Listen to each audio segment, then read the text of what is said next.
Our next speaker then will be Professor Noam Chomsky, Professor of Linguistics at MIT.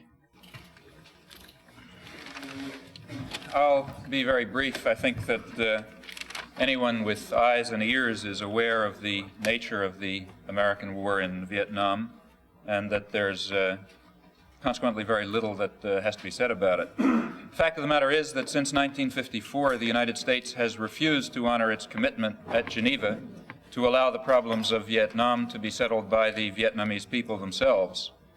And the United States has been alone among the great powers in this refusal. It has appointed itself judge and executioner to enforce its will, to impose the regime of its choice. It has launched a savage assault against the rural population of South Vietnam and the entire population of North Vietnam. Hundreds of thousands of peasants have fled American bombardment or have been driven from their burned and bulldozed villages.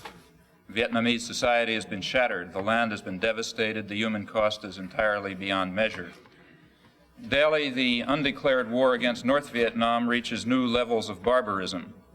Cities, villages, schools, hospitals, now finally dikes, have been destroyed by American bombers as the world watches in amazement and disbelief. Amazement at the actions themselves and at the hypocrisy and deceit with which we try to mask our aggression. Never has an American government been so despised, and rightly so. It is our docility and passive acquiescence that permit these horrors to continue. After the lesson of Dachau and Auschwitz, certainly no person of conscience can believe that authority must always be obeyed.